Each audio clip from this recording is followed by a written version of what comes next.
اللهم صل على محمد وعلى آل محمد كما صليت على إبراهيم وعلى آل إبراهيم في العالمين إنك حميد مجيد. قال الله تبارك وتعالى في كلامه المجيد: أعوذ بالله من الشيطان الرجيم. بسم الله الرحمن الرحيم. ادع إلى سبيل ربك بالحكمة والموعظة الحسنة وجادلهم بالتي هي أحسن إن ربك هو أعلم بمن ضل عن سبيله وهو أعلم بالمهتدين. قال المؤلف والمفسر رحمه الله تعالى: أدام النفع بعلومه وعلومكم في الدارين آمين. إلى أن قال: يقول تعالى آمرا رسوله محمدا صلى الله عليه وسلم أن يدعو الخلق إلى الله بالحكمة. قال ابن جرير رحمه الله: وهو ما أنزله عليه من الكتاب والسنة والموعظة الحسنة، أي بما فيه من الزواجر والوقائع بالناس، تذكرهم بها ليحذروا بأس الله تبارك وتعالى. اب ان آیات مبارکہ میں اللہ تبارک و تعالی نے اپنے محبوب سیدنا محمد مصطفیٰ صلی اللہ علیہ وسلم کو حکم فرمایا ہے کہ اللہ کی مخلوق کو اللہ کی طرف بلائیں تو حکمت سے. تو حکمت کا معنی بعض علماء کرام فرماتے ہیں کہ دانائی. حکمت کا معنی ہوتا ہے دانائی، یعنی دانائی سے دعوت دیں، بڑی اسلوب حکیمانہ سے دعوت دیں، کیونکہ وہ دعوت جو ہے وہ اثر کرتی ہے دوسرے کے دل میں. اور اسی لیے اللہ نے قرآن میں فرمایا ہے: وَمَن يُؤْتَ الْحِكْمَةَ فَقَدْ أُوتِيَ خَيْرًا كَثِيرًا. اللہ نے جس کو حکمت عطا فرمائی تو اس کو بہت بڑی بھلائی عطا فرمائی. تو یہ ایک اسلوب ہے. اس لیے علماء کرام نے قرآن مقدس کی آیات فرامین انبیاء علیہم السلام اور فرامین امام الانبیاء سیدنا محمد مصطفیٰ صلی اللہ علیہ وسلم اور آپ کے بعد خلفاء راشدین ومن تبعہم الی یوم الدین کے اسالیب سے ایک بات سمجھائی ہے. سب سے پہلی بات تو یہ یاد رکھیں کہ انسان نے جب کسی کو دعوت دینی ہو، اللہ کے دین کی طرف بلانا ہو یا اللہ کے احکام کی طرف بلانا ہو، تو سب سے پہلی بات تو یہ ہے کہ وہ اپنے اندر کمال پیدا کرے. کیونکہ جب تک آدمی خود کامل نہیں ہوتا تو وہ دوسرے کے لیے کامل نہیں بن سکتا. اس لیے علماء کی اصطلاح میں کہتے ہیں کہ سب سے پہلے کامل لذات ہی، کہ پہلے اپنی ذات کو کامل بناؤ، اس کے بعد کامل لغیر ہی، پھر دوسرے کی ہدایت کا ذریعہ بناؤ. اس کی سب سے بہتر مثال جو ہے وہ یہ ہے کہ میرے آقا نے رحمت للعالمین سیدنا محمد مصطفیٰ صلی اللہ علیہ وسلم کے بارے میں صحیح احادیث ہیں کہ حضور نے خود فرمایا کہ حبب الیہ الخلا، کہ حضور پاک کی وحی آنے سے پہلے کچھ اللہ نے طبیعت میں ہی ایسی بات ڈال دی کہ حضور کو جلوت پسند نہیں تھی، حضور کو خلوت پسند ہے. یعنی حضور پاک مکے والوں سے علیحدہ، گھر والوں سے علیحدہ، حتیٰ کہ سیدہ خدیجہ الکبریٰ رضی اللہ تعالی عنہا جیسی محسنہ اور عظیمہ شان والی بیوی، لیکن حضور اس کو بھی چھوڑ کے وہ دور غار حرا میں تشریف لے جائے. اب آپ خود اندازہ کریں، آج کل تو غار حرا خیر کوئی مسئلہ نہیں ہے، کیونکہ اب تو جبل نور گویا اب شہر کے اندر ہے، سارا شہر ہے، مارکیٹیں ہیں، بازاریں ہیں، روشنیاں ہیں، لائٹ ہے. لیکن 1400 سال پہلے اندازہ لگائے نا کہ غار حرا کیا ہوگا. وہ تو بالکل یعنی جبل نور جو ہے ایسے معلوم ہوتا تھا. جب ہم چھوٹے چھوٹے پڑھتے تھے یہاں قرآن شریف حفظ کرتے تھے تو جبل نور تو بڑی بات ہے. یہ مسئلہ کے آخر میں ایک برقع ہوتا تھا، وہاں تک ہم نہیں جا سکتے تھے ڈر کے مارے، کیونکہ کوئی آبادی نہیں، کوئی روشنی نہیں. وہ گیس رکھے ہوئے ہوتے تھے کمیٹی کی طرف سے راستے میں. اچھا کوئی گیس بجھ گیا تو سارا علاقہ گلی اندھیرا ہو گئی. تو ڈر کے مارے یعنی ہم وہاں تک نہیں جاتے. یہ محلہ مثلہ میں آپ نے دیکھا ہوگا جہاں اشارہ ہے ٹریفک کا اشارہ ہے مثلہ اس کے بالکل ساتھ رباط کی، اسی میں پیدا ہوا. تو یہ رباط تک جانا جو ہے نا وہ مشکل ہوتا تھا. ہم بیٹھے رہتے تھے کہ والد صاحب فارغ ہوں تو ان کی انگلی پکڑ کے جائیں گے، کتنا ڈر لگتا تھا. یعنی یہ ایسے معلوم ہوتا تھا علماء فرمائے کہ اندھیرا ہی اندھیرا ہے اور جنگل ہی جنگل. تو اور 1400 سال پہلے کیا ہوگا اسی سے آپ اندازہ لگا لیں. اور اس وقت میرے آقا کا سرکار دو عالم کا غار حرا میں اکیلے جا کے بیٹھنا اور ایک دن نہیں ہفتہ مہینے بیٹھے رہے، رات اور دن بالکل ساری کائنات سے کٹ کے اللہ کے نبی بیٹھے ہیں. کیا بات کیا، وہ وجہ کیا. اسی لیے علماء نے اور محدثین نے لکھا ہے کہ دراصل میرا اللہ اپنے محبوب کو تیار کر رہے تھے کہ اب وقت آ گیا ہے کہ اللہ نے وحی اتارا تاکہ اللہ کا نبی اس وحی کے برداشت کرنے کے اندر صلاحیتیں پیدا ہو جائیں. اللہ تعالیٰ کے ساتھ فکر اور ذکر اور ساری دنیا سے کٹ جانا اور ساری دنیا سے علیحدہ ہونا. حضور کبھی کبھی گھر تشریف لے آتے، ایک آدھا رات مکے میں گزارتے، تو صبح بھی خدیجہ پھر سامان بنا دیتی. اور سامان کیا تھا؟ ستو اور مشکیزہ پانی تھا اور کچھ چنے، یہ لے کے حضور پھر غار میں تشریف لے جاتے. اور وہاں رات دن نہ روشنی ہے، نہ بلب ہے، نہ بندہ ہے، اور اکیلے بیٹھے ہیں اللہ کے پیغمبر. بس ایک فکر ہے اور ذکر ہے، اسی کا خیال ہے. تو اصل وجہ کیا تھی کہ میرا مولا اپنے پیغمبر کو تیار کر کہ میرے نبی نے ساری امت کو ہدایت دینی ہے اور قیامت تک کے لیے ہادی بننا ہے اور دائی بننا ہے. تو ان کے اندر وہ صلاحیتیں، وہ نور بصر، وہ نور بصارت، وہ نور بصیرت، وہ انشراح صدر، وہ سارے مراحل طے ہو جائیں. اچھا، اس کے بعد جب اللہ نے جبریل بھیج دیا پھر بھی حکم ملا کیا کہ قم اللیل الا قلیلا نصفه وانقص منه قلیلا او زد علیہ. پہلا حکم ملا میرا محبوب رات کو جاگیں. اب سونے کا وقت کیا، یا ایھا المزمل قم اللیل. اس لیے علماء کہتے ہیں من طلب العلا سحر اللیالی، کہ اگر تم نے کسی منزل کو چھونا ہے تو پھر رات کو سونا نہیں، پھر بستر نہیں، پھر اللہ کی یاد میں گزرے گی، پھر اللہ تبارک و تعالیٰ کے فکر میں گزرے گی. اور اللہ نے حکم دیا کہ آپ اٹھیں اور ایسا کریں کہ قم اللیل، ساری رات جاگیں، الا قلیلا، تھوڑا سا رات آرام کریں، پھر تھوڑی رعایت کر دی، نصفہ یا آدھی رات جاگیں اور آدھی رات آرام کریں، او انقص یا 2 حصے آرام کریں اور 1 حصہ جاگیں. ایک تو ہے کہ رات کو تہجد پڑھیں جاگیں، اور دوسرا کیا، وَرَتِّلِ الْقُرْآنَ تَرْتِيلًا. اور میرا مدنی جو ہم نے قرآن اتارا ہے اس کو سوار کے پڑھو رات. ترتیل کا معنی ہوتا ہے کہ ایک ایک لفظ سمجھ آئے، ایک ایک آیت سمجھ آئے، ایسے معلوم ہو جیسے موتی گر رہے ہیں. یہ نہیں ہے کہ بس آپ پڑھ رہے ہیں اور پتہ ہی نہیں کسی کو. نہیں، ترتیل کے ساتھ قرآن پڑھیں. وجہ کیا ہے، اس کو ہم اتنی محنت کیوں کرا رہے ہیں؟ فرمایا انا سنلقی علیک قولا ثقیلا. میرے محبوب ہم آپ پہ ایک بڑی شان والی بات، شان والا کلام اتارنے والے. انا سنلقی علیک قولا ثقیلا. اور رات کو جاگنے کا حکم کیوں دیا ہے؟ ان ناشئۃ اللیل ہی اشد وطئا واقوم قیلا. میرا مدنی رات کا جاگنا جو ہے یہ نفس کو کچلنے کے لیے بہت زیادہ فائدہ مند ہے. کہ جس نے اپنے نفس کو مارنا ہو نا تو رات کو کھڑا ہو جائے اور جاگے، اس سے نفس کچلا جاتا ہے.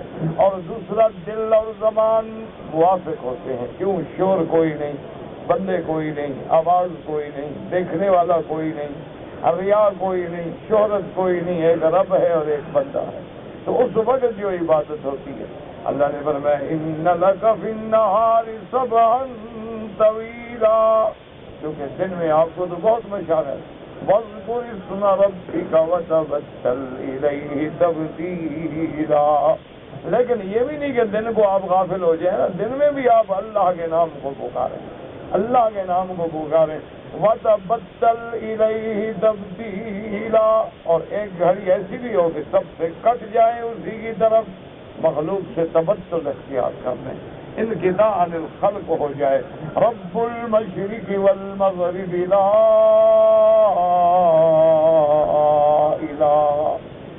الہ الا هو فاتخذہ وکیلا. اس رب کی طرف جو مشرق و مغرب کا رب ہے، کوئی معبود نہیں، اسی کو اپنا وکیل بنائیں. میرا محبوب آپ بس میرے ذکر میں آ جائیں، اپنے کام مجھ پہ چھوڑ دیں، آپ اپنے کاموں کی ذمہ داری مجھ پہ چھوڑ دیں، میں آپ کے سارے معاملات کو نبھاؤں. اس لیے فرمایا فاتخذہ وکیلا فاصبر علی ما یقولون وہجرہم حجرا جمیلا.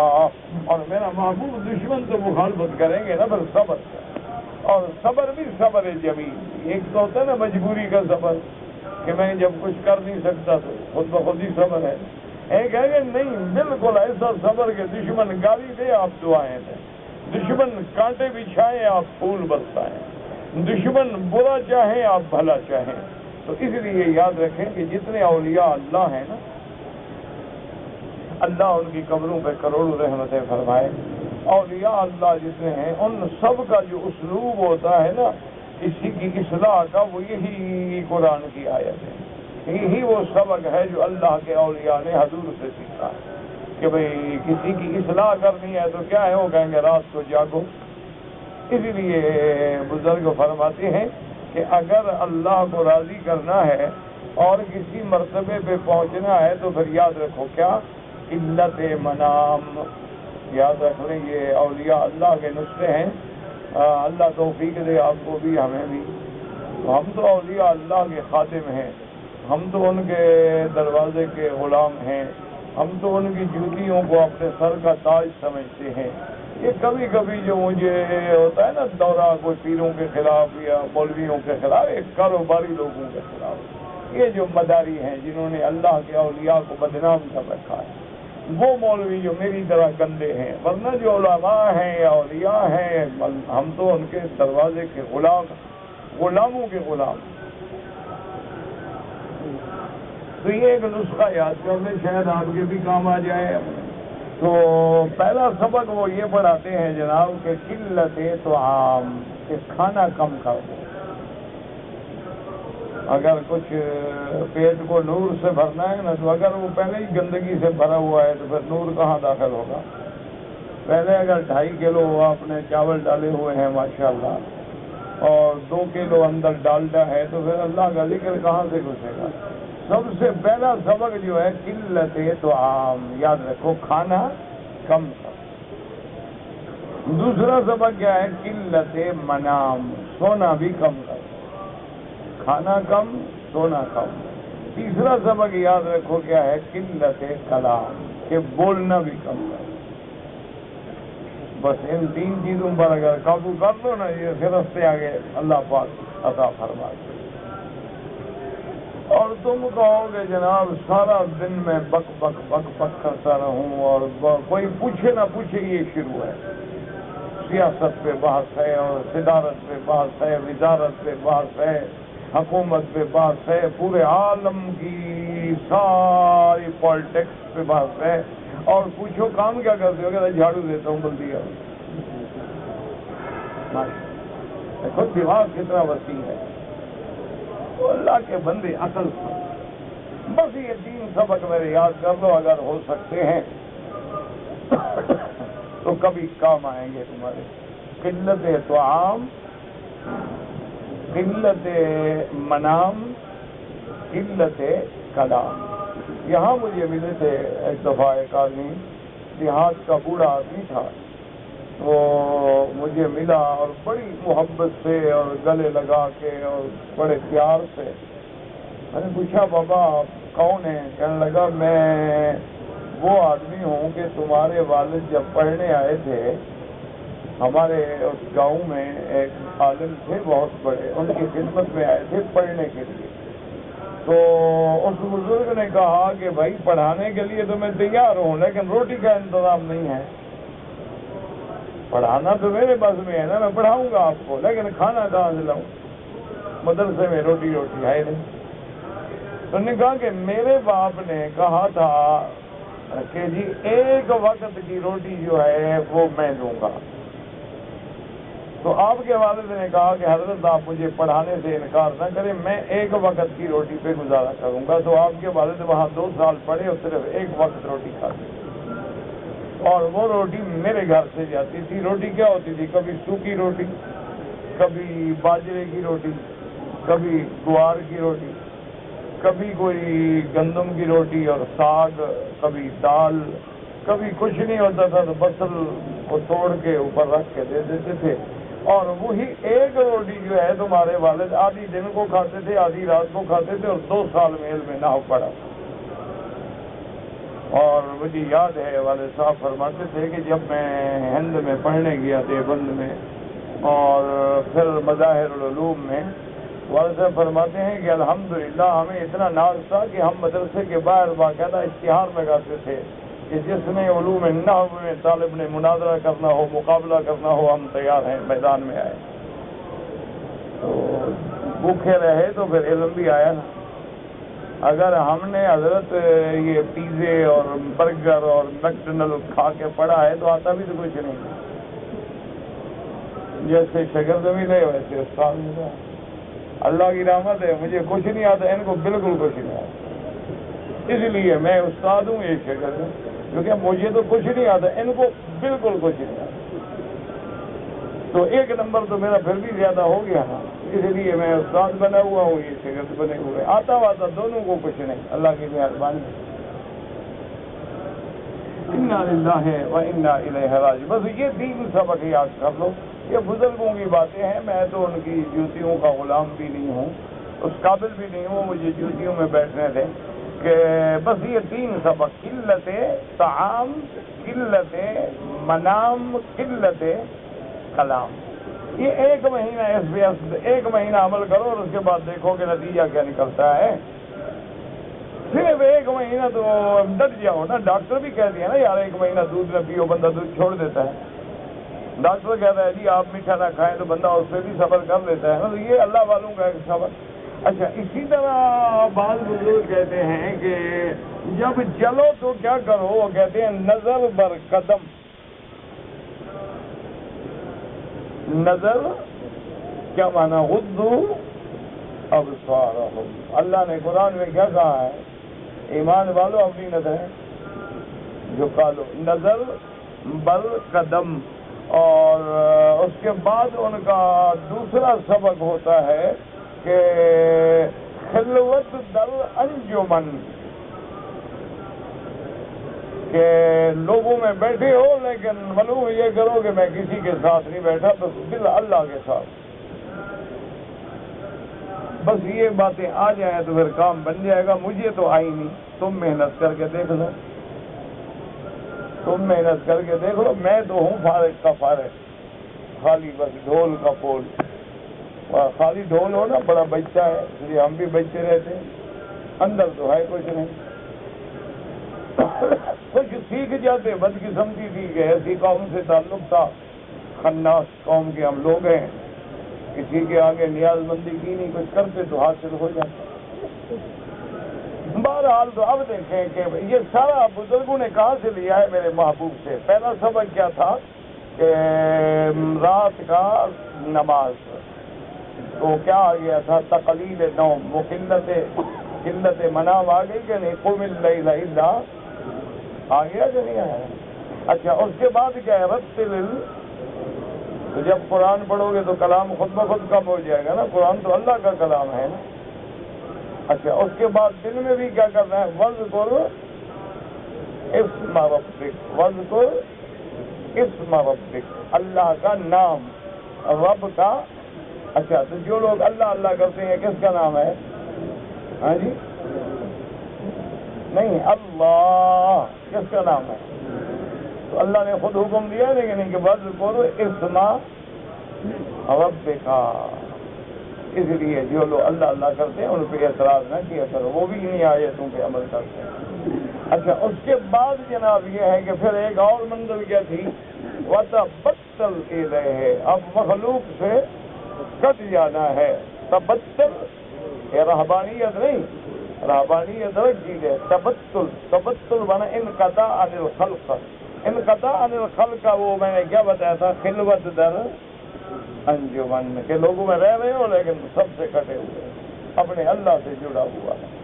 اور اس کے بعد سارے معاملات میں بھروسہ کس پہ کرنا ہے، فَاتَّخِذْهُ وَكِيلًا، بس یہ سبق ہے، یاد کر لو۔ جب یہ سبق آ گئے تو اب اللہ نے حکم دیا، یا ایھا المدثر قم فانذر وربک فکبر، اب کھڑے ہو جاؤ میرا بدنی، اب آپ تیار ہو گئے ہیں، اب آپ دائی بن کے قوم کو ڈرائیں، اب آپ دعوت دیں قوم کو، اب آپ اپنے رب کی بڑائی بیان کریں۔ اور اس کے بعد وَثِيَابَكَ فَطَهِّرْ وَالرُّجْزَ فَاهْجُرْ وَلَا تَمْنُن تَسْتَكْثِرْ وَلِرَبِّكَ فَاصْبِرْ۔ اب اللہ نے احکام دے دیے، تو اس لیے علماء نے فرمایا پہلے خود کامل بنو پھر دوسرے کو کمال سکھلاؤ۔ اگر پہلے بندہ خود کامل نہ ہو تو دوسرے پہ بات اثر نہیں کرتی ہے۔ تو جیسے بزرگوں نے لکھا ہے، اللہ عالم کتنا سچ ہے کتنا غلط ہے، ایک واقعہ ہے تاریخی، ایک عورت اپنے بچے کو لے آئی ایک بزرگ کے پاس، کہا حضرت دعا کریں یہ گڑ بہت کھاتا ہے، یہ گڑ بہت کھاتا ہے، اس کے دانت خراب ہو رہے ہیں، بیمار ہو رہا ہے، میٹھا چھوڑتا نہیں، اللہ کا بندہ ہر وقت گڑ چوری بھی لے کے جاتا ہے، کھاتا ہے۔ تو آپ نے فرمایا بی بی کل لے آنا، بچے کو دعا کریں گے۔ تو وہ خیر چلی گئی عورت۔ تو جو شاگرد تھے انہوں نے کہا حضرت دعا ہی کرنی تھی نا، اب اس بیچاری کو ایک دن کی اور پیشی پہ ڈال دی کہ کل پھر آؤ۔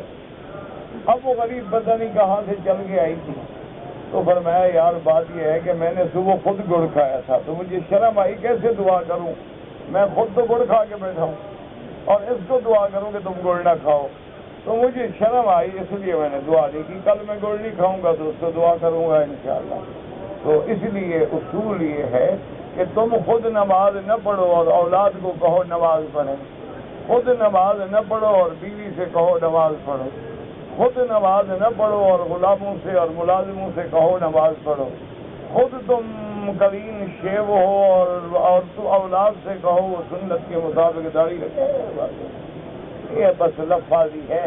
پہلی بات یہ ہے کہ اپنے اوپر اسلام کو نافذ کرو۔ جو بندہ اپنے 6 فٹ کے بدن پہ اسلام نافذ نہیں کر سکتا وہ گھر میں کیا نافذ کرے گا، وہ محلے میں کیا نافذ کرے گا، وہ مسجد میں کیا نافذ کرے گا۔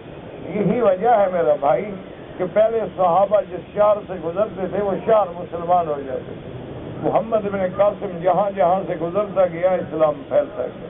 ہندو محمد ابن قاسم کو دیوتا سمجھتے تھے اور 16 سال اس کی عمر تھی ساری۔ وجہ کیا تھی کہ وہ دین کا نمونہ تھے، وہ عدل کا نمونہ تھے، وہ انصاف کا نمونہ تھے، وہ رحم کا نمونہ تھے، وہ محمد مدنی کی سنت کا نمونہ تھے، وہی بات لوگوں کو کہتے تھے جو خود کرتے تھے، اس لیے اس کا اثر ہوتا تھا۔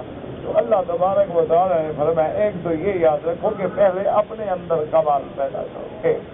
دوسری بات یہ ہے کہ جب کسی کو دعوت دو تو حکمت سے، دانائی سے۔ حکمت کا معنی یعنی خوبصورت انداز میں دعوت ہے۔ تو اب آپ کو حکمت آئے گی تو دعوت دو گے، تو حکمت ہی نہ آئے تو دعوت کیسے دو گے؟ تو لہذا جب حکمت سے دعوت دینا ہے اور اسی طرح مواعظ حسنہ کے ساتھ کہ ہر وقت اب لوگوں کو جہنم سے ڈراؤ، جہنم جہنم جہنم جہنم، تو پھر وہی بات ہو جائے گی کہ ایک مولوی صاحب تقریر کر رہے تھے کہ قیامت والے دن پل صراط ہوگی اور بال سے باریک ہوگی اور تلوار سے تیز ہوگی اور ایسا ہوگا ایسا ہوگا ایسا ہوگا۔ ایک جٹ میرے جیسا بے وقوف کو بیٹھا تھا، وہ کھڑا ہو گیا، انہوں نے کہا مولوی صاحب سیدھی بات کرو کہ رستہ ہی نہیں ہے وہاں، سیدھی بات کرو، بس سیدھی بات کرو کہ وہاں راستہ ہی نہیں ہے جانے کا۔ یہ بال سے باریک ہو اور تلوار سے تیز ہو تو پہلے تم چل کے دکھاؤ ہمیں، پھر دیکھیں کہ ہم پل صراط کیسے گزرتے ہیں۔ تو نے کہا مولوی صاحب سیدھی بات کرو نا کہ راہ ہی کوئی نہیں، تو مولوی صاحب بیچارے چپ ہو گئے. تو جب حال یہ ہو تو پھر وہ اثر نہیں کرتی دعوت. دعوت اثر تب کرتی ہے کہ موعظۃ الحسنہ، حکمت کے ساتھ، دانائی کے ساتھ، اسلوب کے ساتھ، پیار کے ساتھ اور بھلائی کے ساتھ جب آدمی دعوت دیتا ہے تو وہ دعوت جو ہے اس پہ بڑی اثر انداز ہوتی ہے، اور اللہ تبارک و تعالیٰ کی شان ہے کہ اس دعوت کا فائدہ ہوتا ہے. اچھا، کبھی کبھی ایسا بھی ہوتا ہے کہ مخالفین سے مناظرہ بھی ہو جاتا ہے. اللہ نے فرمایا اگر ہو جائے وَجَادِلْهُمْ بِالَّتِي هِيَ أَحْسَنُ، لیکن وہ بھی بہتر انداز ہے. یہ نہ ہو کہ ہر حال میں ہم نے جیتنا ہے اور ہر حال میں ہم نے جیتنا ہے، چاہے غلط بات کرنی پڑے بس مخالف کو ہرانا ہے. مانا ہوتا ہے حق ظاہر کرنا ہے، حق واضح کرنا ہے. اگر میں غلطی پہ ہوں، بات سمجھ آ گئی تو میں ہٹ جاؤں گا، اور اگر میں حق پہ ہوں تو باطل کو منوانا ہے کہ حق یہ ہے. تو جب یہ نیت ہوگی تو اللہ اس میں اثر ڈال دیتے ہیں. اللہ تو یہی دیکھا نہیں ہے کہ موسیٰ علیہ السلام اکیلا فرعون کے سامنے کھڑا ہے، آخر جیت کس کی ہوئی؟ موسیٰ علیہ السلام. ورنہ آپ دیکھیں نا، پیغمبر جادوگروں کو کہہ سکتا ہے کہ اچھا تم پہلے ڈالو، نبی تو نبی ہے. تو علماء نے لکھا وجہ یہی تھی کہ یہ بھی ایک اسلوب دعوت تھا. قال بل القوا، تو بھائی تم ڈالو بابا تم ڈالو. جب انہوں نے رسیاں ڈال دی، شام بن گئے. اب موسیٰ علیہ السلام نے ڈالا تو وہ بات جو ہے ان کے دلوں میں بیٹھ گئی کہ اللہ کا پیغمبر ہے، یہ جادو نہیں ہے. اسی طرح میرے آقا رحمت دو عالم سیدنا محمد رسول اللہ صلی اللہ علیہ وسلم سے جب بھی کافروں نے کوئی بات کی تو حضور نے سراپا رحمت بن کے بات کی، حضور نے سراپا شفقت بن کے بات کی. میرے آقا نے ہر بات برداشت کی اور بات سنی. یعنی کافروں نے سامنے بیٹھ کے کہا حضور آپ کو اللہ معاف کرے کوئی بیماری ہے، آپ کو جنون کا دورہ پڑتا ہے، حضور آپ کاہن ہیں، آپ پہ بھی کچھ جن آتا ہے، حضور آپ سب حضور سنتے رہے. جب سن لیا تو کہا دیکھو تمہاری باتیں میں نے سن لی ہے، اب میری بھی تو سن. نے کہا ہاں جی آپ سنائیں. اب حضور کھڑے ہو. حامیم تنزیل الکتاب من اللہ العزیز العلیم غافر الذنب وقابل التوب. میرا مدنی پڑھتا جا رہا ہے اور کافر دنگ ہوتے جا رہے ہیں کہ بھئی یہ کیا کلام. تو اس لیے ہمیشہ اللہ نے حکم دیا اپنے نبی محمد مصطفیٰ صلی اللہ علیہ وسلم کو کہ اب اللہ کی مخلوق کو حکمت کے ساتھ بلائیں. وہ حکمت کیا ہے؟ وما انزلہ علیہ من الکتاب والسنۃ والموعظۃ الحسنہ. اللہ نے جو آپ پہ قرآن اتارا ہے یہ حکمت ہی حکمت ہے. حضور کی سنت جو ہے وہ حکمت ہے. قرآن میں جو مواعظ حسنہ ہیں وہ حکمت ہے. قرآن میں جو زواجر ہیں وہ حکمت ہے. قرآن میں جو اللہ نے واقعات بیان فرمائے وہ حکمت ہے. ذکرہم بہا، ان سے آپ لوگوں کو ڈرائیں.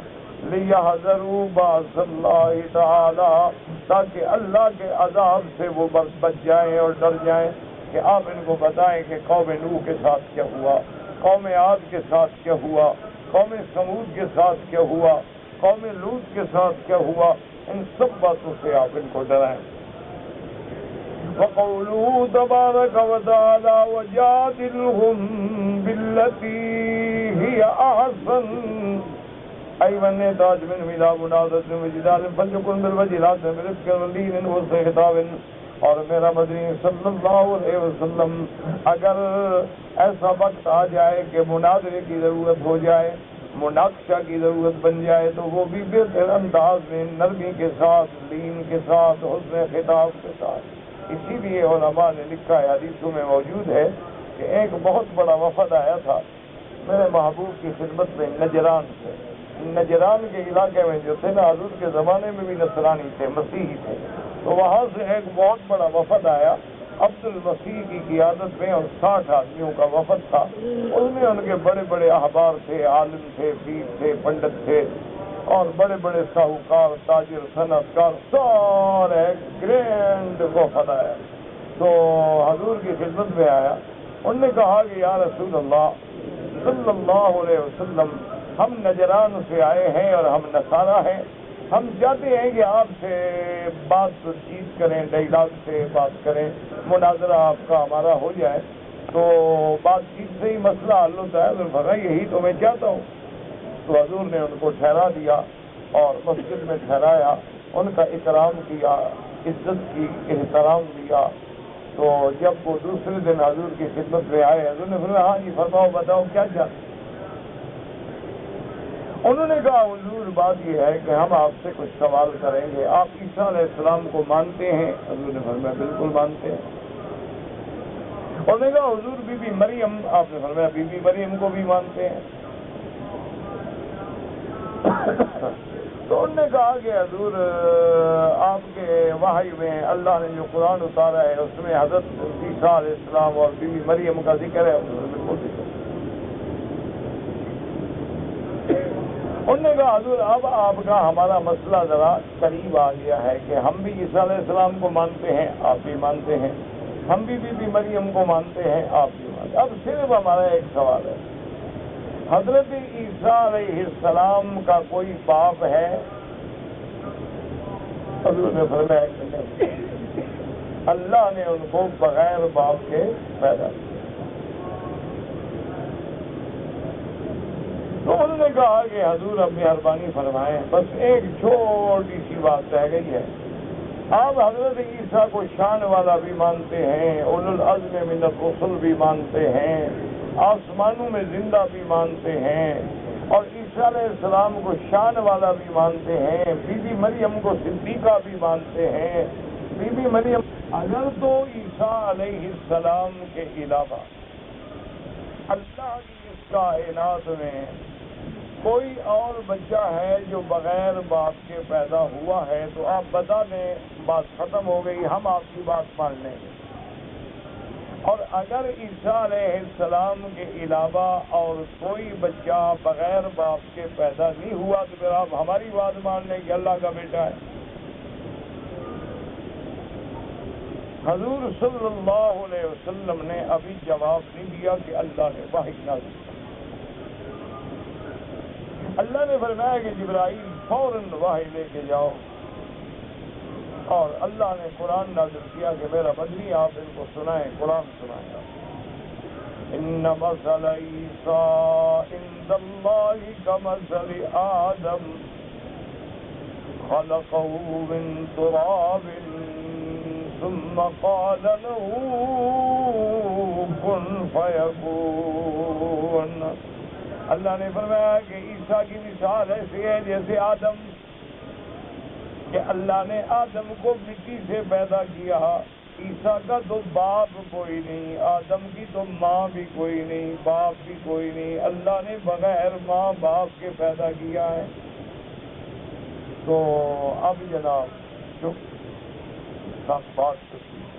انہوں نے کہا بات سنو، جس کا باپ نہ ہو اگر وہ خدا کا بیٹا ہے تو جس کا ماں ہی نہیں باپ ہی نہیں وہ خدا ہو گیا نا، تو پھر یہ اسی کا بیٹا ہوا نا، آدم کا بیٹا ہوا نا۔ تو اب ان کے پاس جواب کوئی نہیں۔ انہوں نے کہا اچھا حضور یہ ہے کہ آپ ہمیں سوچنے کا موقع دیں، اب جواب تو ہے نہیں۔ حضور نے فرمایا سوچ رہے۔ اللہ نے قرآن نازل کیا کہ میرا مدنی اب یہ آپ کے پاس ہے، اب ان کو جانے نہ دیں آپ۔ اب آپ ان کو کہیں کہ آئے میرے ساتھ مباہلہ کریں، آپ ان کو دعوت دیں کہ ندعو ابناءنا وابناءکم ونساءنا ونساءکم وانفسنا وانفسکم ثم نبتہل فنجعل لعنت اللہ علی الکاذبین۔ اللہ نے فرمایا میرا مدنی آپ ان کو دعوت دیں کہ آؤ وہ نصرانی ہو، آؤ نجران والو، تم بھی اپنی اولادوں کو لے آؤ، میں بھی اپنی اولادوں کو لے آتا ہوں، تم بھی اپنے گھر والوں کو لے آؤ، میں بھی اپنے گھر والوں کو لے آتا ہوں، اور کھلے میدان میں کھڑے ہو کے اللہ سے دعا کرتے ہیں، اللہ کے آگے ذالی کرتے ہیں، عاجزی کرتے ہیں، اللہ کے آگے گر گراتے ہیں کہ مولا ہم دو میں سے جو بھی ناحق ہے، جو بھی جھوٹا ہے اس سے لعنت بھیج اور اپنا عذاب بھیج دے۔ آؤ مباہلہ کرو۔ حضور صلی اللہ علیہ وسلم نے جب عبد الوسیع سے کہا، آپ نے فرمایا دیکھو بات سنو، دلائل کی جنگ ختم ہو گئی، اس میں تمہارے پاس جواب کوئی نہیں، تو اب باقی بات کیا رہ گئی ہے؟ مباہلہ رہ گیا، آؤ پھر میں اللہ کا نبی مباہلے کے لیے تیار ہوں۔ انہوں نے کہا حضور ایسا کریں کہ ایک رات پھر ہمیں سوچنے کا موقع دیں۔ حضور نے فرمایا سوچ لو لیکن کل آ جاؤ میدان۔ جب رات کو اکٹھے ہوئے سب نے غور و فکر کیا، اور ان کے جو بڑے بڑے احبار تھے، مولوی تھے، عالم تھے، ان سے کہا جی ہاں بات کرو، اب اللہ کا نبی تو کہتا ہے مقابلہ کرو۔ انہوں نے کہا اب بات سنو، بات بہتر یہ ہے کہ سلو کر کے جان چھڑا کے بھاگو مدینے۔ اللہ کے نبی کا مقابلہ کرو گے، وہ سچا نبی ہے، ہم برباد ہو جائیں گے، ہم مقابلہ نہیں کر سکتے۔ تو نے کہا پھر جان کیسے؟ انہوں نے کہا بس سلو کرو گا جی ہم جزیہ دیں گے مسلمانوں کو، ہم اتنا سالانہ ٹیکس ادا کریں گے اور آپ کے باج گزار بن کے، غلام بن کے، تابع بن کے رہیں گے، بس ہم رہیں گے اپنے مدد سے، تو آپ ہمیں مجبور نہ کریں، لیکن یہ ہے کہ بس وہ مباہلہ حضور ہم نہیں کرتے۔ تو صبح آئے، انہوں نے کہا یا رسول اللہ ہم ہر قسم کا جزیہ دینے کے لیے تیار ہیں، لیکن ہم مباہلہ نہیں کرتے آپ کے ساتھ۔ حضور نے فرمایا کہ واللہ مجھے اس خدا کی قسم ہے جس نے مجھے نبی بنایا ہے، اگر تم آج میرے مقابلے پہ آ جاتے تو اس وادی سے آگ نکلتی اور تمہیں بزم کر کے رکھتی، لیکن تم سمجھدار ہو، باطل ہو نہ بھاگ گئے۔ تو اسی لیے کبھی کبھی مناظرہ بھی کرنا پڑتا ہے، کبھی کبھی مقابلہ بھی کرنا پڑتا ہے، لیکن اس میں بھی آدمی کا اسلوب جو ہے وہ بہتر ہے۔ اور اس کے بعد فرمایا ان ربک هو اعلم، اور فرمایا ولا تجادلوا اهل الكتاب الا بالتي هي احسن الا الذين ظلموا منهم۔ اللہ نے فرمایا اہل کتاب سے کبھی مناظرہ نہ کیا کرو مگر بہتر انداز میں، ہاں ان میں جو لوگ ظالم ہیں، جو مشرک ہیں، جو کافر ہیں، جو حد سے نکلنے والے ہیں، ان سے سختی سے بات کی جا سکتی ہے۔ فَأَمْرَهُ تَعَالَى يَدْنِينَ الْجَانِبِ كَمَا أَمَرَ بِمُوسَىٰ وَهَارُونَ عَلَيْهِمُ السَّلَامِ وَبَعَثَهُمَا إِلَىٰ فِرْعَوْنَ۔ اللہ نے جب موسیٰ علیہ السلام اور ہارون علیہ السلام کو فرعون کے پاس بھیجا، ان کو بھی حکم فرمایا تھا فَقُولَا لَهُ قَوْلًا لَّيِّنًا قَوْلًا لَّيِّنًا لَّعَلَّهُ يَتَذَكَّرُ أَوْ يَخْشَىٰ۔ اللہ نے فرمایا میرے نبی نرم بات کہنا، ان ربک هو اعلم بمن ضل عن سبیلہ۔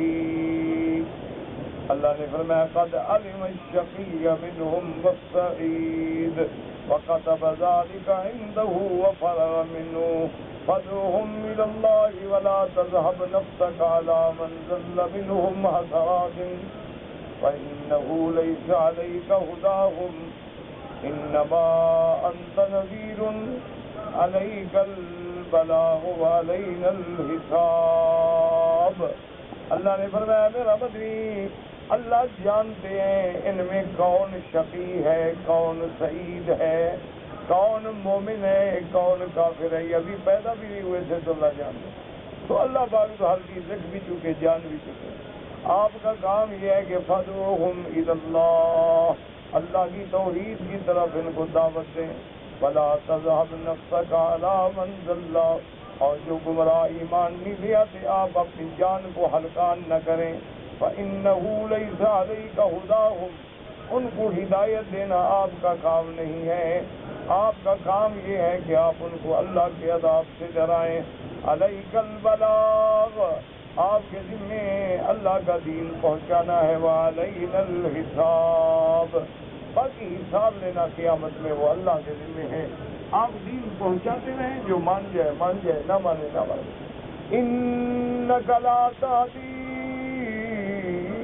من احببت، اللہ نے فرمایا میرے محبوب آپ جس کو محبوب رکھے اس کو ہدایت دینے میں نہیں آپ دے سکتے، کیونکہ توفیق ہدایت جو ہے وہ میرے اللہ کے ہاتھ میں ہے۔ جیسے اللہ نے فرمایا لیس علیک ہداہم، ان کی ہدایت آپ کے ہاتھ میں نہیں، ولكن اللہ یہدی من یشاء، ہدایت اللہ کے ہاتھ میں ہے، اللہ جس کو چاہے دے۔ بلال الحبش صہیب روم، کہ بلال حبش سے آیا جنت کا حقدار، صہیب روم سے آئے، سلمان فارس سے آئے، اور جو مکے میں پیدا ہوئے، جو زمزم کے پانی پہ پلے، وہ جہنمی بن گئے۔ یہ اللہ کے ہاتھ میں ہے۔ اس لیے دعا کریں کہ اللہ تبارک و تعالی ہماری بھی ہدایت کا فیصلہ فرمائے، اللہ ہمیں ہدایت دے، اور دعا کریں کہ اللہ شفا کاملہ عطا فرمائے۔ آپ میرے لیے دعا کیا کریں، میں آپ کے لیے، اللہ ہر بیمار کو شفا دے۔ اللہم اشفنا واشف مرضانا ومرضى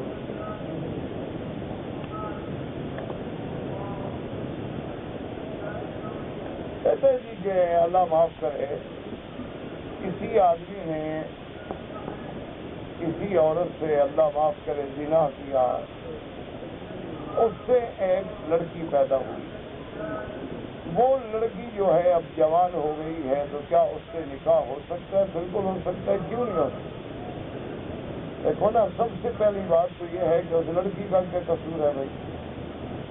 اگر گناہ کیا ہے تو اس بندے نے کیا ہے، گناہ کیا تو اس لڑکی کی ماں نے کیا ہے، لیکن جو نطفہ پیدا ہوا ہے اس کا تو کوئی گناہ نہیں، اس سے نکاح ہو سکتا ہے، لیکن کوشش کریں کہ ایسے لڑکیوں سے نکاح نہ کیا جائے، کیونکہ علماء کہتے ہیں خدا کی قدرت ہے کہ نطفے کا اثر ہوتا ہے، کہ اسی لیے ایک حدیث میں آتا ہے اختاروا لنطفکم، کہ جب اپنے لڑکوں کی شادی کرو تو ڈھونڈ ڈھونڈ کے کسی اچھی پاک لڑکی کی شادی کرو، کیونکہ کل اسی نے تمہارے بیٹے کے نطفے کی امانت کو آگے بھیجنا ہے، آگے توالد و تناسل کا سلسلہ بننا ہے۔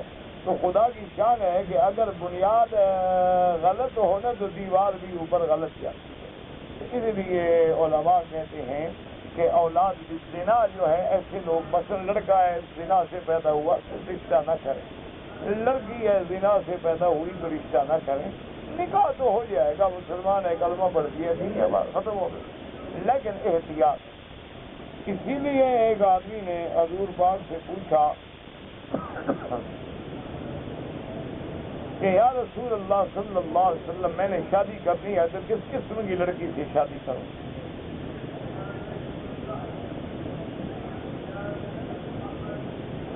حضور نے فرمایا کہ جب آدمی شادی کرتے ہیں لنسبہا لحسبہا جمالہا ودینہا ومالہا ودینہا، کہ آدمی جب شادی کرتا ہے یا تو دیکھتا ہے کہ بڑا خاندان، یا دیکھتا ہے کہ بھائی پیسے والے لوگ ہیں، میرا لڑکا بن جائے گا، لڑکی پیسے والی ہے، ان کا ماں باپ پیسے والے ہیں، تو اپنے داماد کو آگے بڑھائیں گے تو میرے لڑکے کا مستقبل اچھا ہو جائے۔ تو آدمی یا مال کے لیے شادی کرتا ہے، یا جمال کے لیے شادی کرتا ہے، یا خاندان کے لیے شادی، یا دین کے لیے۔ حضور نے فرمایا فاختر ذات الدین، حضور نے فرمایا اگر مجھ سے مشورہ پوچھتے ہو تو نہ جمال دیکھنا نہ مال دیکھنا، یہ دیکھنا کہ لڑکی دیندار ہے، یہ دیکھنا کہ ان کے گھر میں دین ہے، یہ دیکھنا کہ ان کا عقیدہ صحیح ہے، یہ دیکھنا کہ اس کی ماں اور بہنیں اور بھائی اور باپ نمازی ہیں، یہ دیکھنا کہ وہ بچی خود بھی نمازی ہے کہ نہیں ہے۔ حضرت لاہوری رحمۃ اللہ علیہ کی خدمت میں لاہور میں ایک آدمی آیا، کوئی بڑا آدمی تھا، تو اس نے کہا کہ حضرت میں اپنی بیٹی جو ہے جوان ہو گئی ہے اور بالغ ہو گئی ہے، اور میں چاہتا ہوں کہ آپ کے کسی طالب علم کو، اچھا نوجوان ہو، پڑھا لکھا ہو، عالم ہو، تو اس کو لڑکی دے دوں گا۔ تو حضرت نے اپنی بیوی سے فرمایا کہ ان کے گھر کو ذرا جا کے دیکھاؤ، عورتوں کو بھی لے لاؤ، کیونکہ گھریلو ماحول تو عورتیں جانتی ہیں۔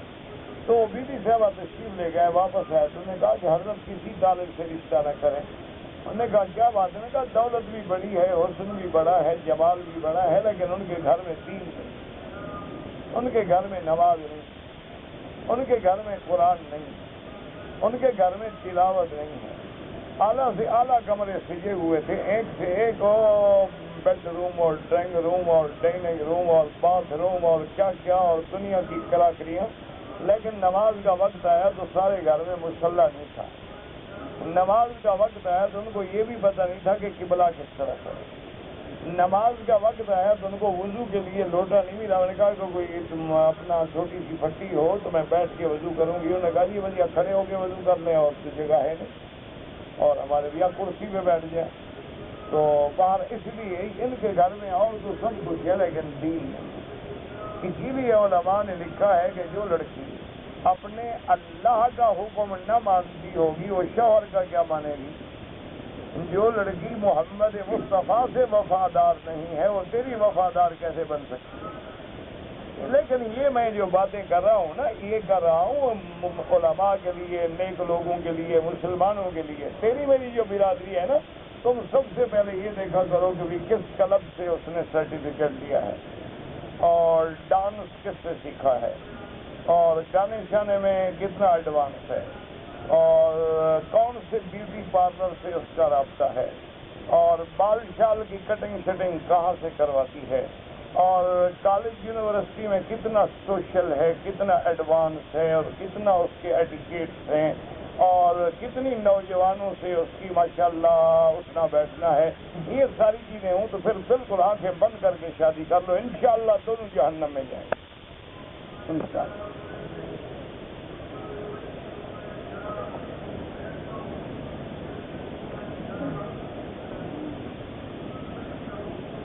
ایک آدمی نے کہا ہے کہ میں صرف فجر کا نماز پڑھوں گا. بڑی مہربانی جناب, بہت مہربانی.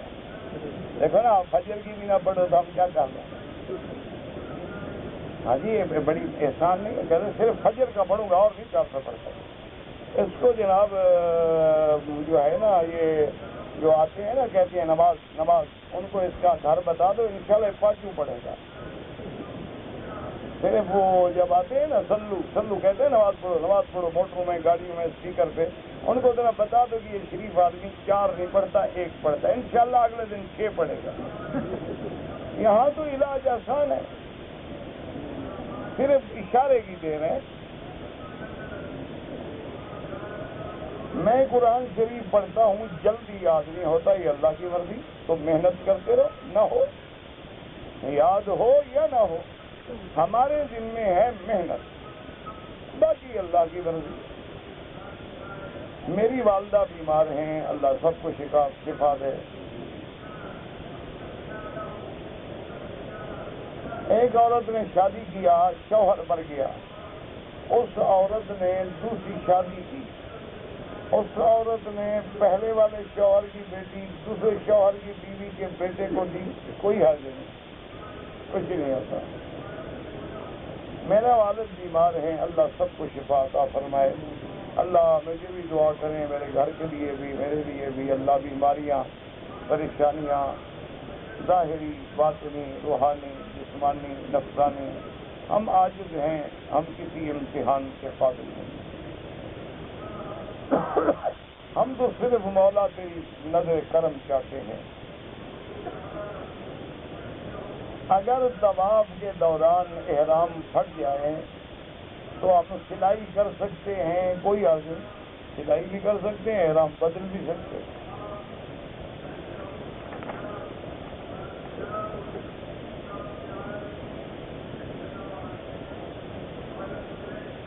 یہ جو آپ نے لکھا ہے نا یہ بہت لمبا درود شریف, یہ تو فارغ ٹائم پہ آدمی پڑھے تو پھر دیکھے کہ اس میں کوئی غلطی تو نہیں. اگر کوئی بال احرام میں ٹوٹ جائیں کوئی دم نہیں, کوئی جرمانہ نہیں. جرمانہ تب ہے کہ حالت احرام میں جان بوجھ کے اپنے بال کاٹے. یہ نہیں کہ اب ہاتھ لگایا ٹوٹ گئے, وضو کیا ٹوٹ گئے, مسا کیا ٹوٹ گئے, پانی لگایا ٹوٹ گیا, کوئی بات نہیں, کچھ بھی نہیں ہوتا. کچھ جب جرمانہ ہی نہیں ہے تو آپ کیوں ویسے صدقہ کرو حرم میں, اللہ 1 کا لاکھ دیں گے.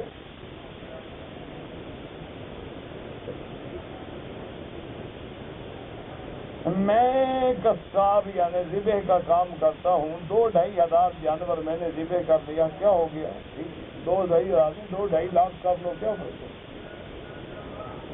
کوئی فرق نہیں پڑتا ہے. اللہ نے جب اجازت دی ہے جانور کو ذبح کرنے کی تو شریعت میں جائز ہے بس. جو چیز جائز ہے اس میں کیا ڈر؟ حضرت بلال کی اذان جو ہے وہ عرش والے بھی سنتے تھے، عرش پہ تو اللہ کی ذات ہے وہ سنتے تھے، آپ کی بھی سنتے ہیں، صرف حضرت بلال کی نہیں، آپ بھی جو بول رہے ہیں اللہ سنتے ہیں۔ کہتے جی عورت اور مرد میں مونج کا بھی تو فرق ہوتا ہے۔ ہاں جی، اور بھی فرق ہوتا ہے، عورت بچہ جنتی ہے تم نہیں جن سکتے، اور فرق نہیں، بہت فرق ہے اس میں، مادہ انفعالیت نہیں، وہ مفعولیت کا ہوتا ہے، مرد میں فاعلیت کا ہوتا ہے، بڑا فرق ہے۔ جہاں تک داڑھی کا تعلق ہے تو یہ اللہ کے رسول کا حکم ہے۔ اور دوسری بات یہ بھی یاد رکھیں، میرا ایمان ہے صرف یعنی محبت میں نہیں، بالکل سوچ سمجھ کے کہ اللہ نے جتنے نبی بھیجے ہیں وہ ہر لحاظ سے با جمال بھی تھے، با کمال بھی تھے۔ اللہ نے ان کو جمال بھی دیا، کمال بھی دیا، اور سب سے زیادہ جمال حضرت یوسف علیہ السلام کو، اور ان سے بھی زیادہ جمال محمد الرسول اللہ صلی اللہ علیہ وسلم۔ اسی لیے بی بی عائشہ صدیقہ رضی اللہ تعالی عنہ فرماتی ہیں کہ مصر کی عورتوں نے جمال یوسف دیکھا تھا تو انگلیاں کاٹ بیٹھی، کہتی ہے واللہ لو رأینا جمال محمد، اگر وہ میرے مدنی محمد مصطفیٰ کا جمال دیکھتی تو انگلیاں نہیں دلوں پہ چھریاں پھیر دیتی۔ تو اللہ نے حضور کو ایسا جمال دیا۔ تو میرا ایمان ہے کہ داڑھی جو ہے یہ جمال اور خوبصورتی کا حصہ ہے۔ اگر یہ جمال کے خلاف ہوتی اللہ نبیوں کو داڑھی نہ دیتے، پیدا ہی نہ ہوتی۔ یعنی اگر یہ داڑھی حسن کے خلاف ہے، جمال کے خلاف ہے، وقار کے خلاف ہے، مردانیت کے خلاف، تو اللہ اپنے نبیوں کو ایسی چیز دیتے، پیدا ہی نہ ہوتی، اللہ ان کو بالکل ہمیشہ بغیر داڑھی کے رکھتے۔ تو اس لیے داڑھی جو ہے دراصل یہ صرف قوت مردانگی نہیں، بلکہ اللہ نے مرد کے لیے جمال بھی داڑھی میں رکھا ہے۔ اسی لیے میں نے عرض کیا تھا نا کہ عرب کا ایک محاورہ ہے کہ زینت الجبال اللحا، کہ پہاڑوں کی زینت جو ہے وہ سبزہ ہوتا ہے، جن پہاڑوں پہ سبزہ ہو تو بڑے خوبصورت نظر آتے ہیں۔ اور زینت الرجال اللحا، اور مرد کی زینت داڑھی ہوتی ہے۔ وہ زینت النساء الحیا، اور عورت کی زینت جو ہے وہ حیا میں ہوتی ہے۔ عورت کی بیوٹی جو ہے وہ اندر سے پھوٹتی ہے، یہ باہر میک اپ شیک اپ سے نہیں ہوتی ہے۔ یہ تو آپ 2 کلو پاؤڈر لے کے چہرے پہ تھپ لیں تو معلوم ہوگا کہ کوئی جانور آ گیا ہے جنگل سے، اس سے کوئی خوبصورت حیا کا نام ہے کہ جتنی عورت با حیا ہوگی اتنی خوبصورت ہوگی۔ تو اس لیے باقی آپ رکھیں نہ رکھیں داڑھی، آپ کی مرضی ہے، ہم نے آپ کو سنت رسول بتا دی ہے، سنت انبیاء بتا دی ہے۔ باقی ایک طرف انبیاء ہیں، ایک طرف تمہاری بیوی ہے، جس کو چاہو راضی کرو۔ میں بہت ہی چھوٹا تھا، میرے گھر کے لوگوں نے مل کر مجھ سے میرے ہاتھوں میرے والد کا قتل کرا، اتنے چھوٹے تھے کہ باپ کو مار ڈالا۔ انا للہ ہے۔ بہرحال میرا عزیز اب ایک ہی حل ہے کہ توبہ کرو، اللہ مغفرت کرنے والے ہیں، اور والد کا قتل اللہ معاف فرمائے، اللہ معاف۔ بہرحال اور اس کے بعد یہ ہے کہ ان کے جتنے باقی ورثاء ہیں ان سے یا تو معافی مانگو یا ان کو جا کے منانے کی کوشش کرو، اور رات دن اللہ کے آگے توبہ کرو، اور اپنے والد کے لیے صدقہ جاریہ، کو مسجد بناؤ، کو مدرسہ بناؤ، کو پانی کا انتظام کرو، کو طبیب لگاؤ، شاید ہو سکتا ہے اللہ قیامت میں معاف کر دیں، اور وہ باپ بھی معاف کر دے، کیونکہ باپ تو باپ ہے، تو والدین تو پھر بھی معاف کر دے۔ اب یہ بہانے نہ بناؤ کہ تم چھوٹے تھے اور گھر والوں نے تمہیں مجبور کیا اور تمہیں شعور ہی نہیں آیا، بندہ کو مار لیا شعور ہی نہیں آیا۔ یہ بہانے ہیں، سیدھی بات ہے، اللہ جانتے ہیں، تم بھی جانتے ہیں۔ میں نے احرام ادا کرنے کے بعد، سر مڈانے کے بعد جا رہا تھا تو مجھے کسی آدمی نے ہاتھ سے عطر لگا دیا، جب آپ نے سر مڈا دیا احرام کھل گیا، عطر لگاؤ، جو مرضی ہے لگاؤ، کوئی بات نہیں۔ میں نے جب عمرہ کیا تو طواف کے پہلے 3 چکروں میں کندھے سے کپڑا ہٹانا بھول گیا، کوئی بات نہیں، ثواب نہیں، ادھر جرمانہ کوئی نہیں۔ طواف کرتے ہوئے اگر چکروں کی تعداد بھول جائے تو جو تمہارا گمان غالب ہے، مثلا ایک خیال ہے کہ 6، ایک خیال ہے کہ 7، زیادہ خیال ہے کہ 7، تو اسی پہ عمل کر لو۔ کہتے نہیں کہ کوئی ایسا گناہ ہے کہ اس کی معافی ہی نہ ہو، کیوں آپ وہی کرنا چاہتے ہیں؟ بڑے شریف آدمی ہو، لوگ تو پوچھتے ہیں کہ گناہ ہو معافی ہو، آپ کہتے ہیں ایسا گناہ بتاؤ معافی نہیں، شرک کی معافی نہیں ہے۔ اگر شرک پہ مر جاؤ تو ان اللہ لا یغفر ان یشرک بہ ویغفر ما دون ذلک لمن یشاء، لیکن اللہ بچائے شرک سے، خدا خدا کرو۔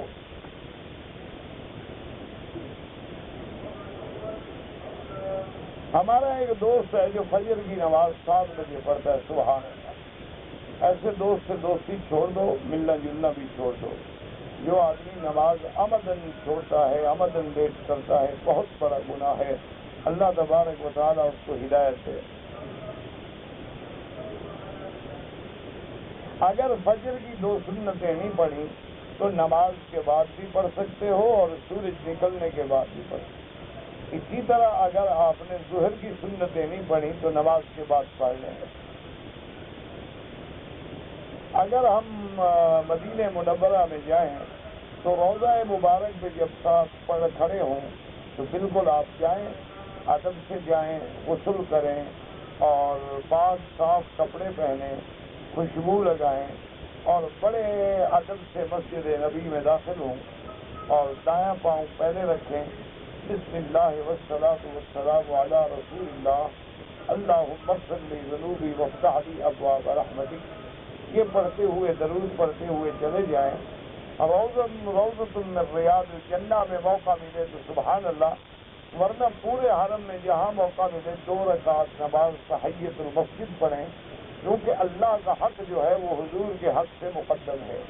اور جب 2 رکعت تحیت پڑھ لیں تو پھر درود شریف پڑھتے ہوئے ادب کے ساتھ اور ایسے چلیں کہ آپ کے پاؤں کی آواز بھی پیدا نہ ہو، کیونکہ وہ مقام ادب ہے، مقام احترام ہے۔ اور پھر حضور کے روضے کے سامنے آ کے کھڑے ہو جائیں اور پڑھیں الصلاۃ والسلام علیک یا رسول اللہ۔ نہ اتنے قریب کھڑے ہوں کہ جالی سے لگ جائیں اور نہ اتنے دور کھڑے ہوں کہ جس کو دور سمجھا جائے، بلکہ اور نہ زور سے پڑھیں کہ بالکل چیخ کے اور نہ آہستہ پڑھیں۔ اور جب صلاۃ و سلام پڑھیں تو گویا ایسا تصور کریں کہ جیسے آپ اللہ کے نبی کے سامنے ہیں اور حضور پہ سلام پڑھ رہے ہیں، اور سلام جو بھی یاد ہوں آپ کو، الصلاۃ والسلام علیک یا رسول اللہ، الصلاۃ والسلام علیک یا حبیب اللہ، الصلاۃ والسلام علیک یا خیر خلق اللہ۔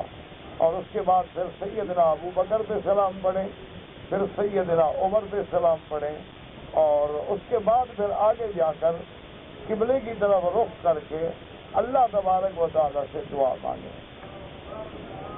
کہتے جی میں نے پہلے حجر اسود کو 2 دفعہ بوسہ دیا ہے اور آج کل رش بہت ہے، دھکے ملتے ہیں، نہ بھی ملے کوئی بات، کوئی بوسہ دینا فرض نہیں، واجب نہیں، مل جائے الحمدللہ، نہ ملے الحمدللہ۔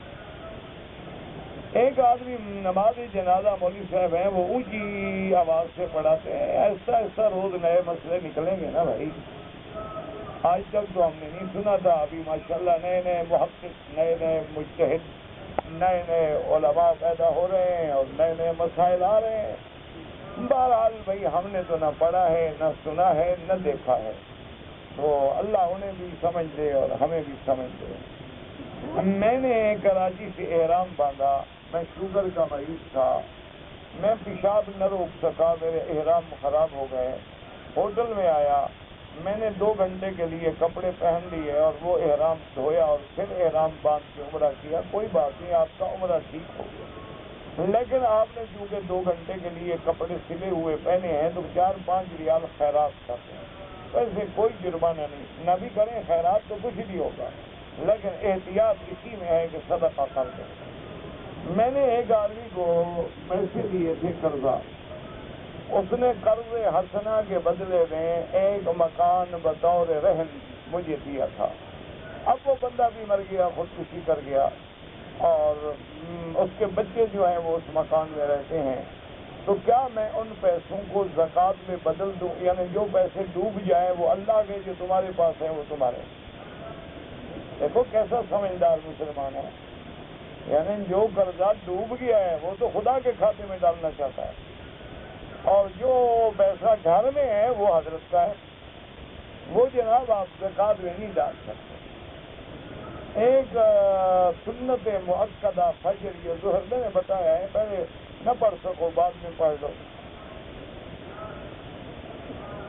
کہتے جی کہ اگر حضور عالم الغیب نہیں تھے تو قیامت کے بارے میں جو بتایا وہ تو اللہ نے بتلا دیا، جب بتلا دیا گیا تو پھر کیا غیب رہا؟ بھئی عقل کرو، دیکھو نا مسئلہ نہیں ہوں سمجھ، میرے احساس میں کیا ہے اب غیب ہے، اگر میں کھول دوں پھر تو غیب نہیں ہے نا، تو اللہ نے بتلا دیا، وہ تو اطلاع علی الغیب ہے، علم غیب تو نہیں، اللہ نے مطلع کر دیا، اللہ نے ظاہر کر دیا، اللہ نے اپنے نبی کو خبر دے دی، تو جو بتلا دیا وہ غیب کیا ہوا؟ کہتے ہیں جی میں نے ایک عورت کی حجر اسود سے چیخ سنی تو میرا دل کانپ گیا، دل تو کانپ گیا لیکن عورتوں کو بھی تو سمجھائیں کہ چیخیں نکلوانے کے لیے حجر اسود پہ کیوں جاتی ہیں؟ حجر اسود پہ جانا کو فرض ہے، واجب ہے، اس کے بغیر مکے کی حاضری نہیں ہوگی، کیا ہے؟ حجر اسود کا بوسہ دینا سنت ہے، اور غیر مرد کو بدن لگے تو حرام ہے۔ جو عورتیں غیر مردوں کو لگ کے بوسہ دیتی ہیں بغیر ثواب کے، لعنت لے کے گھر چلی جاتی۔ میں نے جس لڑکی سے شادی کیا اس کی لڑکی کے والد کا نام جو اصلی ہے وہ نور البشر ہے، یہ ہمارے بنگالی بھائی ہوگا نا، یہ نام ان کے ہوتے ہیں مشر، اور قمر سے اور بشر سے اور شجر سے اور حجر سے نیچے تو ہوتے ہی نہیں ہیں۔ تو اب اقامے میں نور الاسلام لکھا گیا، بندہ تو وہی ہے نا، تمہیں کیا فکر ہو گیا؟ تمہارا نکاح پکا ہے، اور پھر تمہارا تمہارا تمہارا تمہارا تمہارا تمہارا تمہارا تمہارا تمہارا تمہارا تمہارا تمہارا تمہارا